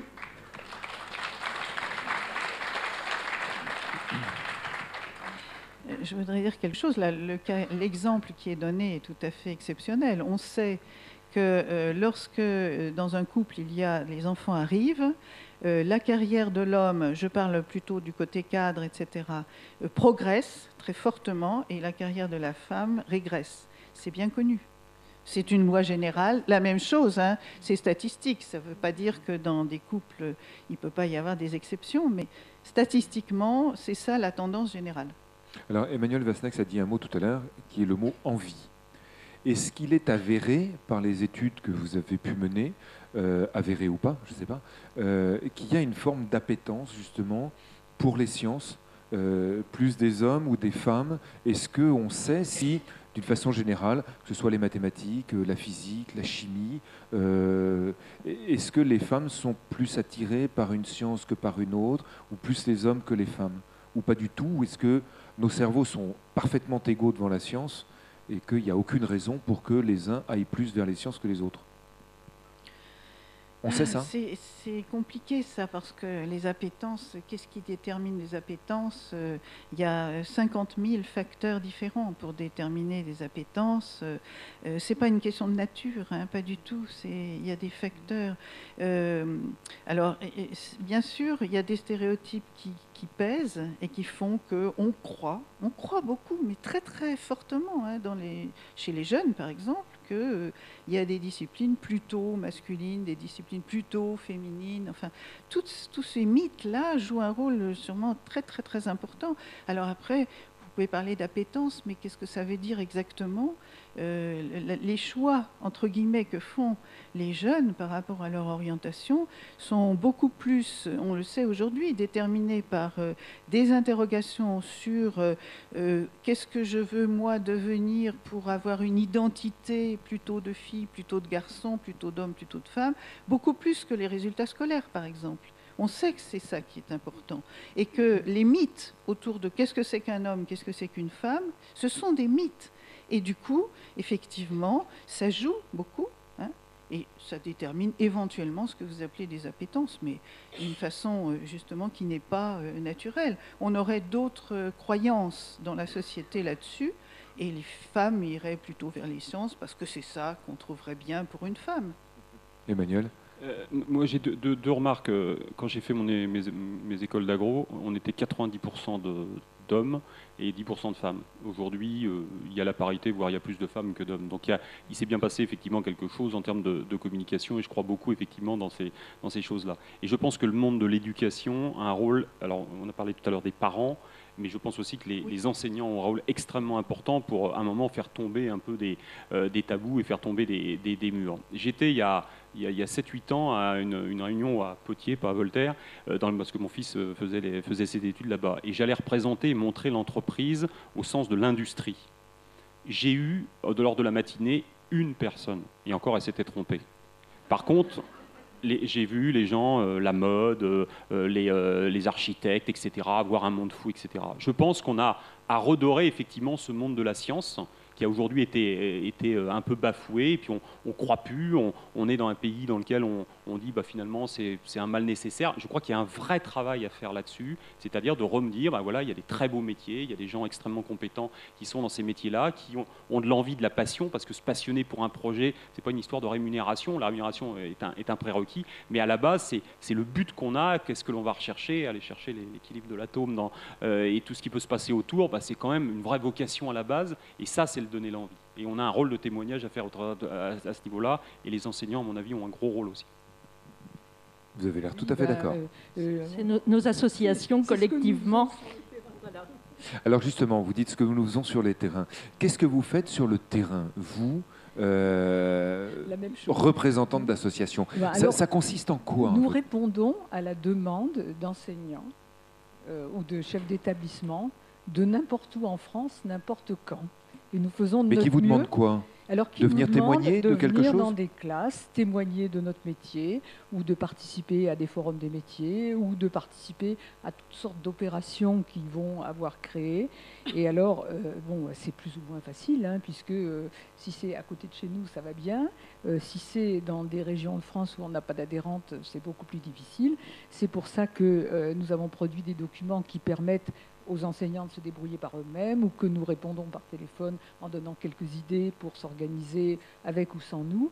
Et donc, des événements comme ça, il y en a beaucoup en France. Mais comme nous rencontrons, comme je l'ai dit, je crois déjà, mais peut-être pas ici, de l'ordre de entre 3 et 4 000 enfants, femmes et sciences, et puis femmes ingénieurs, du même ordre de grandeur, et qu'une classe d'âge, c'est 500 000 enfants, on est assez loin du compte. Et donc, on ne va pas rencontrer tous les enfants de France, c'est clair. Maintenant, ceux qu'on rencontre, on témoigne avec notre cœur, notre passion, et on ne pourra jamais savoir si c'est parce qu'ils nous ont vus qu'ils ont décidé de faire des sciences ou de ne pas en faire, parce qu'il y a tellement de facteurs qui interviennent dans leur vie que nous, on est un facteur parmi beaucoup d'autres. Oui, mais c'est quand même assez satisfaisant. Bon, ça arrive qu'on rencontre des gens qui sont venus, moi j'étais dans le Nord avant, à ces manifestations ingénieurs au féminin, ou bien qu'on a rencontré pour leur donner un conseil et qu'on retrouve après dans le métier et qu'on fait témoigner également. Donc le système se boucle. Vous avez beaucoup d'adhérentes et adhérents peut-être d'ailleurs. Il n'y a pas forcément que des femmes au sein de votre adhésion. On a quelques adhérents, oui. C'est pas beaucoup. Chez Femmes et Sciences, on a 180 personnes adhérentes. Combien? 180? Oui, et quelques institutions. Pas dans toutes les régions de France. On a beaucoup de monde en Île-de-France, un bon groupe en Alsace, du monde en PACA, un petit peu à Toulouse. Puis il y a des régions de France où on n'a quasiment personne. C'est un peu aléatoire, disons. Et ce sont généralement des représentantes qui ont quel profil? Qui sont enseignantes? Disons, à 70%, c'est des gens qui sont liés à la recherche publique, soit dans l'administration de la recherche, soit des chercheuses. Je parle de Femmes et Sciences, mais on a aussi quelques personnes qui travaillent dans le privé, et des publics variés, puisque en fait la seule condition pour venir nous rejoindre, c'est de partager nos objectifs. Donc on n'a pas nécessairement D'ailleurs, on a aussi des chercheuses du domaine de sciences humaines, on a 2 historiennes, on a une sociologue, enfin bon, c'est un peu varié. Oui, donc là, les sciences sont élargies. Voilà, au sens Mais c'est vrai que large. d'ailleurs, quand on dit science, on a tendance à penser aux sciences mathématiques, physique, chimie. Non, non, non. On va bien au-delà, parce que les sciences économiques ou sciences politiques Les sciences existent aussi. humaines, sont comprises aussi. Voilà. Mais femme ingénieure. Anne-Marie Joly, pour Oui. femmes Donc, ingénieures. c'est à Alors peu j'imagine près- que vous en avez peut-être qui viennent du monde de l'industrie, Oui, de l'entreprise. à femmes ingénieures majoritairement. Enfin, je dirais que moi, en tant qu'académique, je suis un peu une exception. Et que, bon, ce qu'il faut quand même dire, c'est qu'on organise donc ces témoignages en collège, en lycée, mais on fait venir d'autres femmes que celles qui sont membres de femmes ingénieures, parce que la demande, on n'y arriverait pas. Donc, on a créé un réseau aussi bien de femmes qui sont dans des entreprises et qui acceptent de témoigner avec nous. Parce que bon, moi j'ai 61 ans, bon, je suis passionnée par ce que je fais, par ma recherche, par tout ce que m'a permis de faire mon diplôme d'ingénieur, mais je pense que c'est beaucoup plus intéressant que j'ai une jeune femme qui témoigne avec moi, ou une élève ingénieure, ou une apprentie ingénieure. Donc en général, dans les manifestations que j'organisais autrefois dans le Nord et maintenant en région Centre, je demande à une femme ingénieure, ou plusieurs femmes ingénieures et des élèves ingénieurs de m'accompagner. Mais effectivement, femme ingénieure, c'est plutôt un profil de femme en entreprise. Alors, je voudrais qu'on mette un peu de lumière dans la salle et savoir si vous avez des questions à On poser devrait à nos... quand même ajouter qu'on travaille la main dans la main avec femmes et avec femmes et mathématiques. Ce serait quand même malheureux que vous ne le Ouais, fassiez pas, voilà. d'ailleurs. Et comme il n'y a pas de représentante. Vous avez un peu la même... Emmanuel, je sens que vous allez vous faire embaucher. Je vois ça assez bien venir. Oui. Est-ce que vous avez des questions à poser à... Oui, alors, il y a un... Je vais vous faire passer un micro. Non ? Je vais tâcher de ne pas tomber. Où êtes-vous ? Voilà.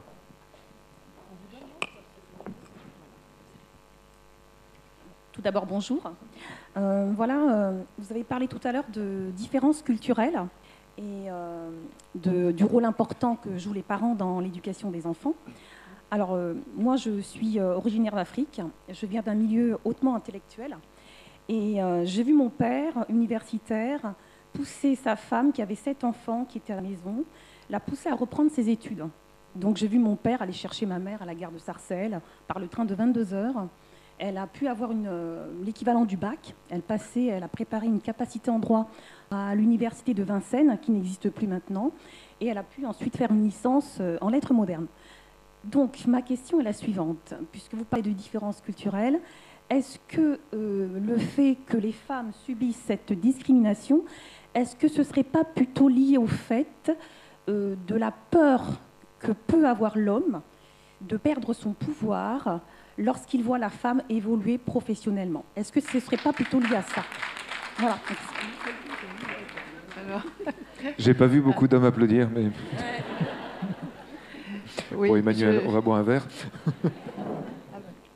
Moi, je vais répondre pour ma partie. Oui, je trouve que c'est une bonne question parce que ce risque existe. Il existe d'ailleurs pas que dans le domaine de la science, il existe aussi, à mon avis, dans le domaine politique, dans le domaine de la gestion des entreprises, etc. Il est, à mon avis, aussi cultivé et il y a des fois, on frôle un peu le ridicule. Parce qu'on va pousser des gens vers la sortie qui sont très compétents. Et encore une fois, je l'ai peut-être ressenti, mais moi je suis très axé sur la problématique de compétence des personnes et pas spécialement de savoir si c'est un homme, une femme, etc. Donc ce phénomène, il existe forcément. Moi, personnellement, si j'avais une femme qui venait prendre un bout de mon métier, ça me rendrait bien service, ça me permettrait de faire d'autres choses, etc. Maintenant, est-ce que j'aurais eu la même réaction il y a 20 ans? C'est peut-être pas sûr non plus. Donc je pense qu'il faut aussi savoir que tout ça, ça se construit en fonction d'évolution. Donc la question... J'ai pas de réponse toute faite. Je crois que vous avez raison. Il y a ce risque est grand. Après, quand vous avez un homme qui se fait pousser ou une femme qui se fait pousser par un homme, parce que l'inverse existe aussi, on n'aime pas perdre son poste, quoi. Et le problème, c'est qu'on est dans une période où il n'y a pas, on va pas créer beaucoup de postes dans les années à venir dans les différents domaines. Donc c'est fait que c'est un phénomène assez compliqué aujourd'hui à résoudre. Excusez-moi, il ne s'agit pas en fait de laisser la place à quelqu'un d'autre, je pense qu'il y a de la place pour tout le monde. Il s'agit simplement de laisser la femme évoluer dans les compétences qu'elle peut avoir. Ouais, il y a de la place pour tout le monde. Je ne suis pas complètement de votre avis. Parce que là où vous avez raison, c'est que moi je suis dans une entreprise où aujourd'hui on cherche à recruter 25 personnes et on ne trouve pas. Mais je pense on est aussi devant un débat qui est la personne qui est en poste, elle cherche à garder son poste parce qu'elle n'est pas sûre derrière d'en retrouver un autre. Et ce risque, il est, de façon inconsciente, vous l'avez quand même. Et c'est le problème le problème du challenge qu'on peut avoir. Et derrière, d'ailleurs, moi personnellement, en tant que chef d'entreprise, je considère que c'est des débats qui sont contre-performants au niveau de l'entreprise. Mais je pense qu'il existe. Voilà, si quelqu'un veut reprendre. Mesdames, vous avez un avis sur la question ? Oui, moi je veux bien dire quelque chose pour dire qu'effectivement, je crois qu'il ne faut pas nier, il ne faut pas être angélique. Il y a des phénomènes de concurrence très très forts. Déjà les hommes entre eux, bien sûr, mais quand on met des femmes en plus, alors là, ça devient encore plus compliqué pour eux et plus difficile parce que c'est logique d'être en concurrence avec d'autres hommes. Et pour un certain nombre, alors il ne faut pas faire de généralité, d'hommes, ce n'est pas logique d'être en concurrence avec les femmes. Alors, on voit par exemple dans le gros travail qu'avait fait Juliette Rennes sur tous les métiers, sur toutes les professions libérales, comme pendant toute la Troisième République, disons. C'est-à-dire depuis la fin du XIXe siècle jusqu'à 1940, oui, eh bien, on voit à ce moment-là où la question est que les femmes ont le droit, de faire de la médecine, etc. Et après, est-ce qu'elles peuvent passer tous les concours administratifs? Enfin, tout s'est posé. Toutes ces questions se sont posées et à chaque fois, il y a toujours un homme qui dit de manière tout à fait cynique et honnête, on ne veut pas de concurrence. Donc, les femmes en moins, c'est toujours ça. La concurrence entre nous, c'est déjà dur, mais s'il y a les femmes en plus, alors c'est terrible. Regardez, vous avez un certain nombre de réseaux aujourd'hui, dits entre guillemets d'élite, de chefs d'entreprise, de scientifiques, etc., qui sont interdits aux femmes. Interdits. Vous n'avez pas de femmes dedans, et c'est une des conditions d'entrée, c'est d'être un homme. Donc ça existe encore aujourd'hui, je veux dire, dans certains milieux. Mais voilà, maintenant ça a évolué. Par exemple, le Rotary fait partie de ces clubs qui ont évolué. Mais il y a des choses. Oui, en fait, ça n'a pas été. Moi, je suis rotarienne. Ça n'a pas été évident au début. Et quand j'ai été membre fondateur d'un club à Lille, c'était en 2000. Ah oui, vous l'avez créé, c'était plus simple. C'était parce que justement, c'était une ouverture souhaitée aux femmes, et il fallait créer un nouveau club parce que le club dont ça émanait ne voulait pas de femmes. Mais c'est sûr que je pense que c'est important aussi que les femmes soient dans ces clubs où il y a des hommes et des femmes, parce que c'est justement ça qui va faire évoluer les choses. Bien sûr. Mais je disais tout à l'heure par plaisanterie, mais c'était à peine par plaisanterie à Claudine, de toute façon les hommes, ils veulent qu'il y ait des femmes partout, sauf là où ils sont. Voilà qui est dit. Une autre question.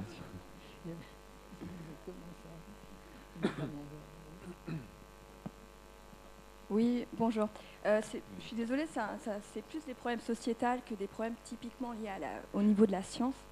Vous avez parlé, en tant que femme, vous avez dit impression que cela retarde leurs travaux.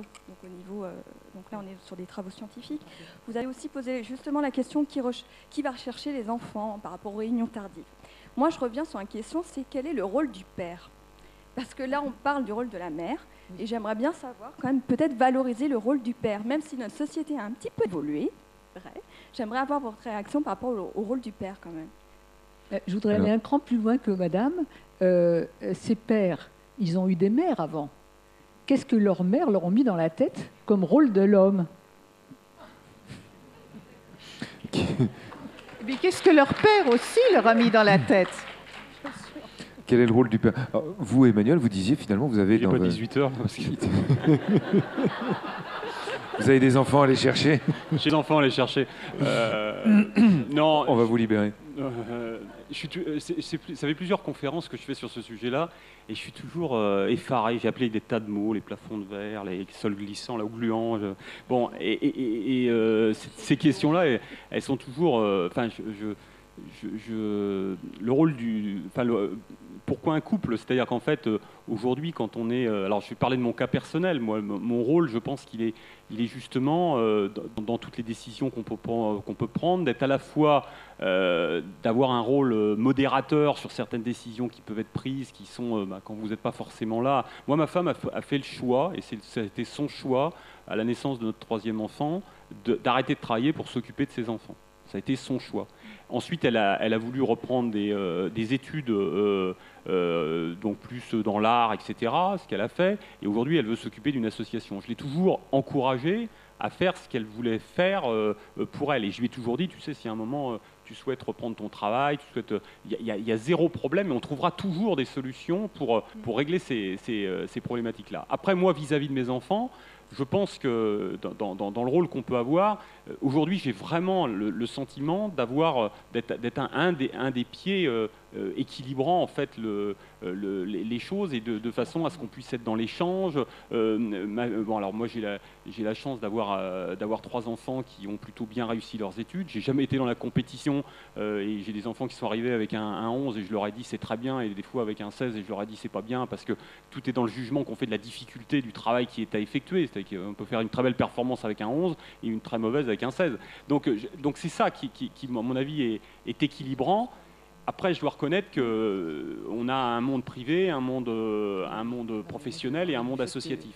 Et le vrai risque pour moi dans ce qu'on peut vivre en termes de couple, c'est le décalage de la vitesse en fait, entre laquelle on vit nous les choses et vit la personne qui vit à côté de vous. Vous passez plus de temps, moi je passe plus de temps au boulot que je le passe à la maison. Et donc à un moment, il peut se créer un décalage, et c'est là où on doit faire extrêmement attention, à un moment, à revenir sur les vraies valeurs, à passer du temps ensemble, à avoir des projets. Hein. C'est valable dans l'entreprise, mais c'est valable aussi dans la famille. Voilà comment moi je le vis. Là, c'est plus l'homme qui parle que le chef d'entreprise, mais c'est vrai que c'est comme ça que je vis la relation que j'ai par rapport à ça. Et j'espère que mes enfants et ma femme considèrent que j'ai un rôle important. Ou alors, je vais me poser la question ce soir quand même. Claude Herman. Oui, alors, je ne vais pas tout à fait répondre à la question, mais je voudrais quand même dire que si nous arrivons à faire des carrières, ou nous avons réussi à faire des carrières scientifiques honorables, peut-être même encore plus qu'honorables, c'est parce qu'il y avait des hommes derrière aussi. Hein. Et moi, je suis mariée avec le même depuis 1969. Et quand j'ai été nommée professeure à l'école polytechnique, si j'ai pu être nommée alors que j'étais la première femme atteignant ce niveau, c'est parce qu'il y avait des hommes qui me poussaient derrière.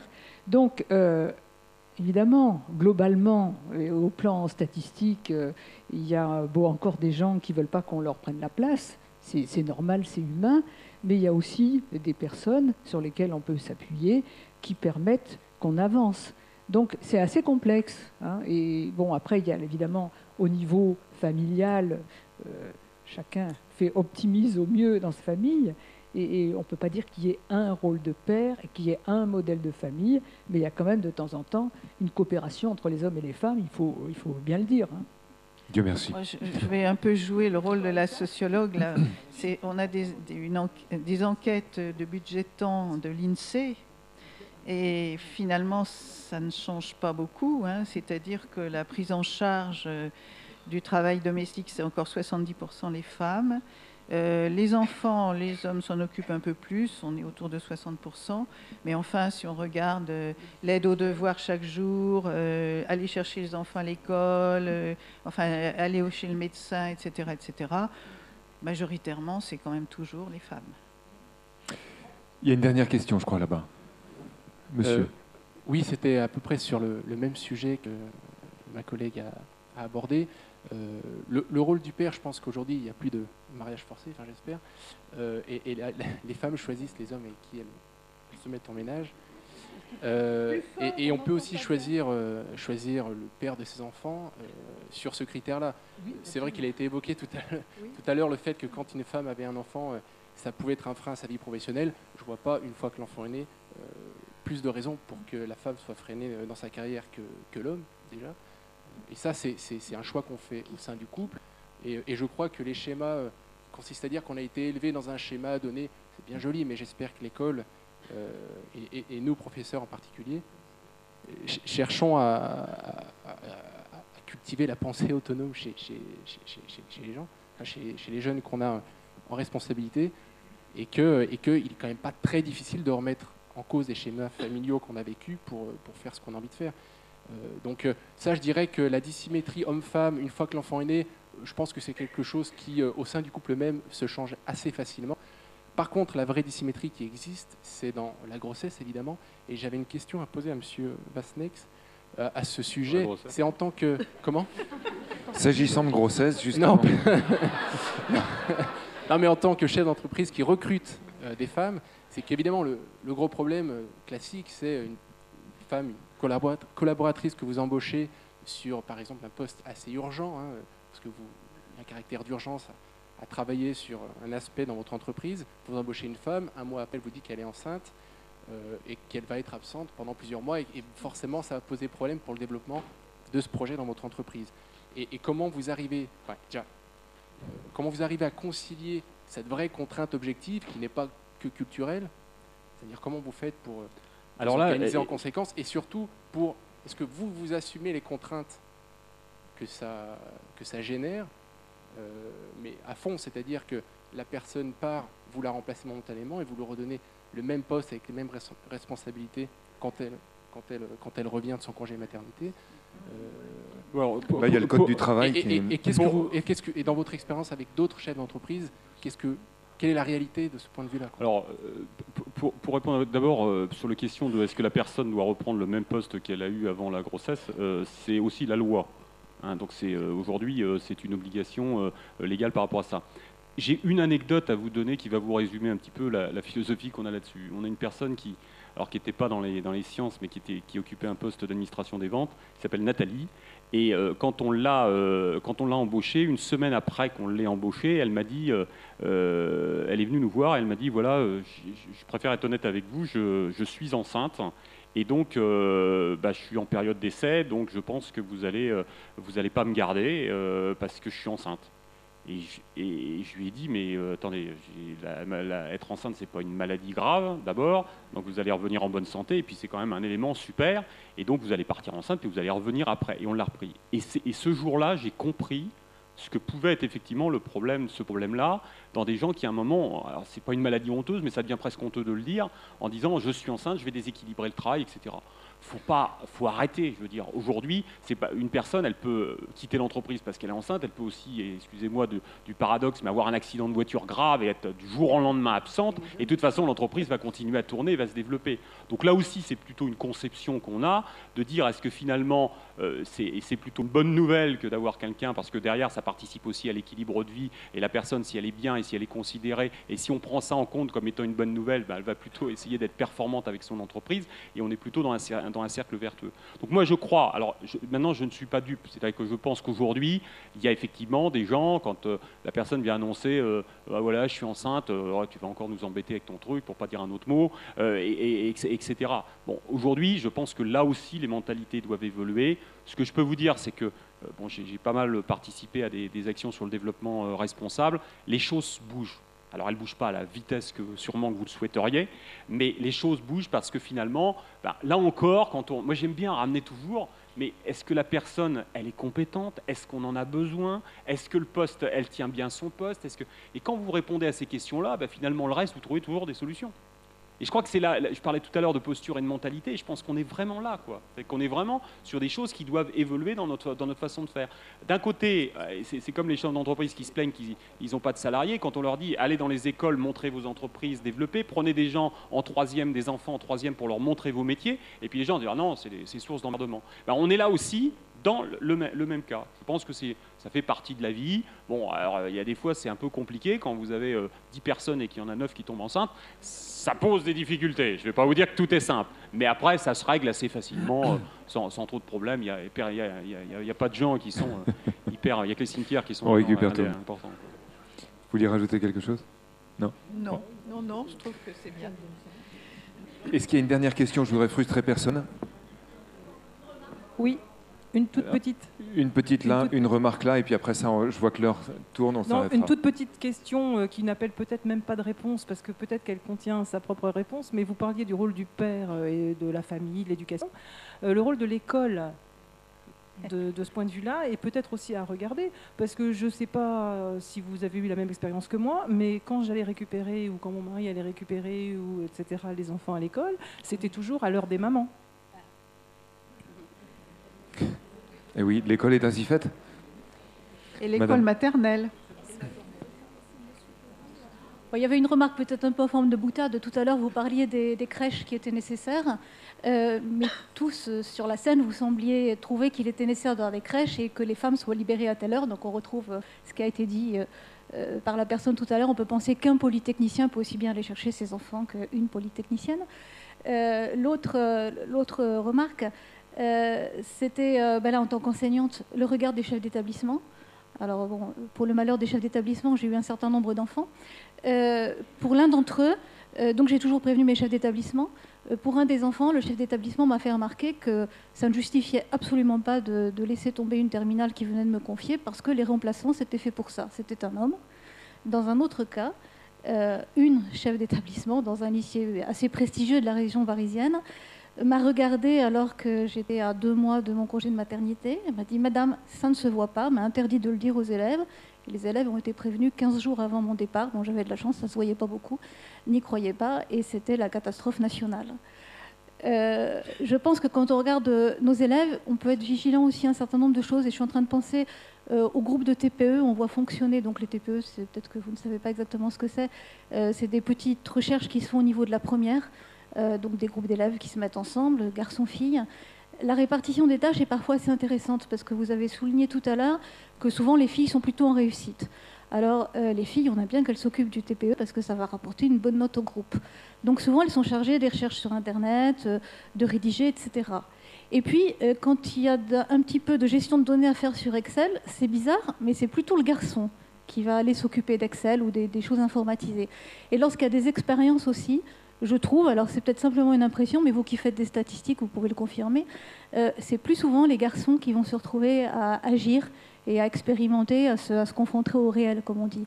Et peut-être que ça oriente un petit peu ce que vont devenir les jeunes filles après la terminale S, quand on se plaint qu'elles se tournent un petit peu des tâches scientifiques et des formations scientifiques.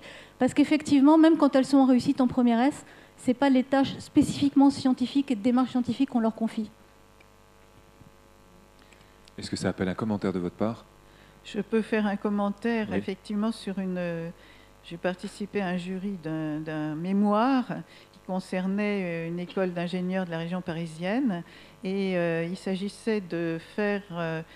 de grouper un certain nombre des élèves de l'école par petits groupes pour faire un projet qui éventuellement, d'ailleurs, pouvait après donner...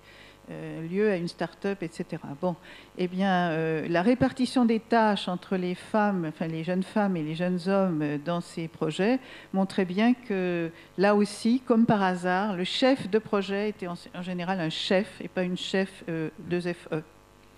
2FE. Oui. Une ultime question là-haut. Oui, je voudrais revenir sur l'image des sciences en relation avec les femmes.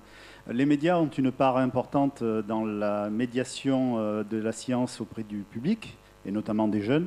C'est un miroir de la société. Quand on prend comme exemple des intervenants illustres qui viennent vulgariser la science, à qui pense-t-on quand on parle d'astronomie? Hubert Reeves. Quand on parle d'astrophysique, André Braic. Quand on parle d'archéologie, par exemple, André Clotte. Quand on parle de paléontologie, à qui pensez-vous? Coppens. Yves Coppens, évidemment. La question, c'est pourquoi il n'y a pas une parité à ce niveau-là aussi, dans les interventions, au niveau de la vulgarisation scientifique, qui permettrait de montrer à des filles que l'on peut atteindre des hauts niveaux tout en étant... que ce ne soit pas uniquement réservé aux hommes. Alors, je vais répondre à cette question. Ouais. Donc, effectivement, c'est toujours les mêmes experts qu'on sollicite dans les médias, parce que c'est des gens connus, on sait qu'ils parlent bien, qu'ils expliquent bien.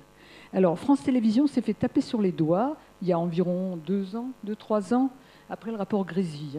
C'est parce qu'il y a eu une enquête statistique sur les experts scientifiques et dans les autres disciplines qui passaient à la télé, et c'était lamentable en ce qui concernait le pourcentage de femmes. et le temps de parole aussi. Donc, notre association a fourni à France Télévisions une liste d'une quarantaine de femmes expertes dans différentes sciences, prêtes à causer aux médias si c'était nécessaire. Ils ont commencé à faire un petit peu le travail en ce sens qu'ils les ont testés. Ils ont téléphoné à plusieurs personnes pour leur parler comme ça, pour savoir si ces dames bafouillaient ou pas et si on comprenait ce qu'elles racontaient.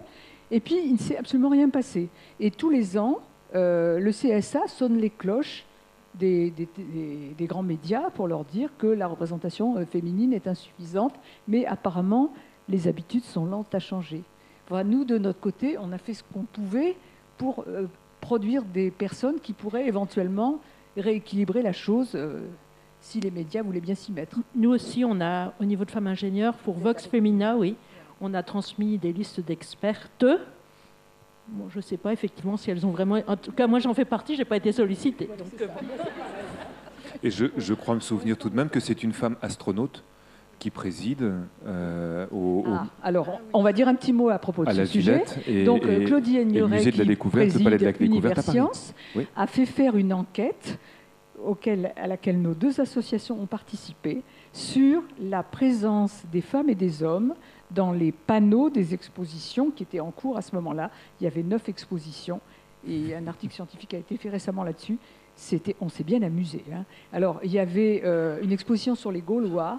Il y avait une seule femme dans toute l'exposition, dans une petite vidéo. Ils parlaient d'un squelette qu'ils avaient trouvé, qui avait les plis entravés. Donc c'était une esclave, en fait, parce que c'était un squelette de femme. À part ça, dans toute l'exposition, pas une femme, aucune idée sur s'il y avait des bijoux. Il n'y avait pas d'enfants non plus. Les Gaulois n'avaient ni femme ni enfant. Le reste était très intéressant. Bon, il y avait une exposition sur les gènes. Et avec les gènes, bon, il parlait de la reproduction, évidemment, et comment on fait un bout d'homme à partir d'homme au pluriel. Dans le truc, il n'y avait pas de femme non plus. Bon, tout était comme ça. Et du coup, il y a eu une prise de conscience à Univers Science. Je ne sais pas si les dernières expositions ont été mieux de ce point de vue, mais là, vraiment, donc Claudie Aigneret a réuni tout son personnel, et on était devant, et on a raconté ça. Ils étaient scotchés sur leur chaise, hein, je dois dire. Merci à toutes les 4, en tout cas, d'avoir participé à cette table ronde. Merci à Emmanuel Vasnex.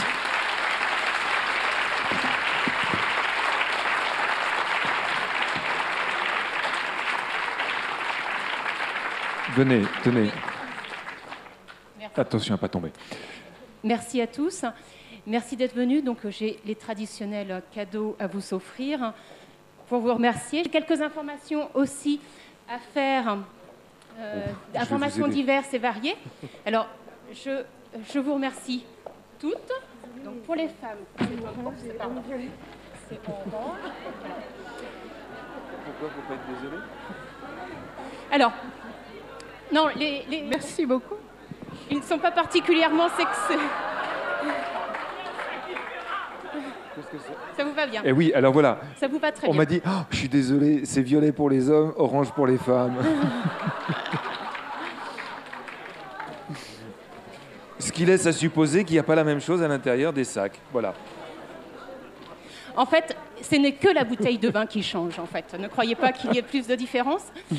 Alors, Monsieur Léger, je vous prie de venir. Je vous remercie.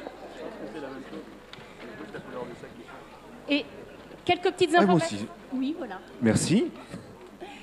Quelques petites informations qu'on m'a demandé de faire passer. Un rappel concernant le fait que demain, à 13h, il y a lieu la réunion pour les Olympiades de la physique. Donc demain, mardi, de 13h à 14h, en salle F102 à Polytech. Parce que cette réunion n'est peut-être pas marquée dans le programme officiel. Autre remarque, pour mercredi matin, pour la visite du BRGM, le rendez-vous est prévu à 8h30 pour être au BRGM à 9h. Il faut absolument être au BRGM à 9h, donc on partira obligatoirement de la fac de Troyes à 8h45, parce qu'après, la visite est très riche, et donc si on veut profiter de tout, il faut absolument être à 9h sur le site du BRGM. Donc 8h30 à l'amphi de droit, pour un départ à 8h45. Une dernière information. Ils sont en train de regarder les paquets, donc tout va bien. Oui. Je tiens à préciser, à remercier encore une fois M. Vasnex de son accueil qui est régulier, puisqu'aux journées académiques, il nous accueille régulièrement pour la visite de ses laiteries. Demain, c'est aussi l'occasion pour ceux qui ont choisi la visite V13 d'aller visiter cette laiterie, enfin, vos entreprises demain après-midi. Merci encore. Concernant les Orléanais, enfin l'Académie plutôt d'Orléans-Tours, je vous rappelle que le congrès, comme les journées académiques, sont reconnus comme actes de formation. Donc ils ont été inscrits au plan de formation académique et vous avez eu la possibilité de vous inscrire sur Gaïa. Si vous ne l'avez pas fait, alors si vous l'avez fait, pensez bien à émarger. Si vous ne l'avez pas fait, vous pouvez toujours venir vous signaler, faire en sorte de vous faire connaître et on fera en sorte que ce soit inscrit dans votre cursus de formation. Effectivement, il n'y a pas le droit à ouverture de remboursement de frais, mais au moins c'est reconnu dans votre e-prof en tant qu'acte de formation. Et puis pour terminer, l'un des thèmes forts en fait, du congrès, c'est toujours la convivialité. On est toutes les académies sont pratiquement représentées. Je tiens à vous demander de bien porter vos badges demain, bien en évidence. C'est quand même un moyen pour nous tous de savoir de quelle académie on vient et peut-être de faire des rencontres avec des personnes qui viennent d'une même académie et que vous ne connaîtriez pas de votre académie. Donc pensez à bien vous identifier. Et puis on verra peut-être que pour le repas du mercredi, on fera en sorte d'organiser le repas du mercredi, peut-être par académie, pour pouvoir que vous vous retrouviez entre vous.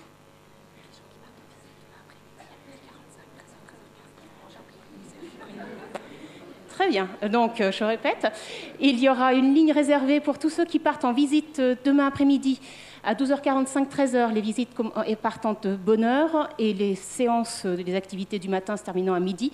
Ceux qui ont des visites auront une ligne réservée pour le self, passeront en priorité parce qu'ils ont leur visite pour pouvoir manger rapidement et être à l'heure. Ben voilà qui est bien organisé. Toutes les horaires qui sont fiables sont celles de la fiche congressiste. Donc les horaires qui sont dans la brochure, c'était les horaires du mois de juin. Celles qui sont fiables, c'est celles qui ont été mises à jour dans la fiche congressiste. Donc c'est celle-ci qu'il faut respecter pour les départs, entre autres de mardi et mercredi. Et on va enfin pouvoir terminer par la convivialité, se retrouver donc à l'un des deux pots, en fait, pot offert par soit la ville d'Orléans à l'hôtel Groslo, soit la région à l'hôtel de région. Voilà. Les deux se trouvent à 100 mètres l'un de l'autre. 100 mètres l'un de l'autre. C'est juste à côté de la mairie. Il faut essayer de respecter en fait l'endroit où vous êtes inscrit pour ne pas déséquilibrer les effectifs. Et puis on vous souhaite encore une très bonne soirée, mais encore 2 jours, encore de journée avec nous. Merci. Merci à vous tous.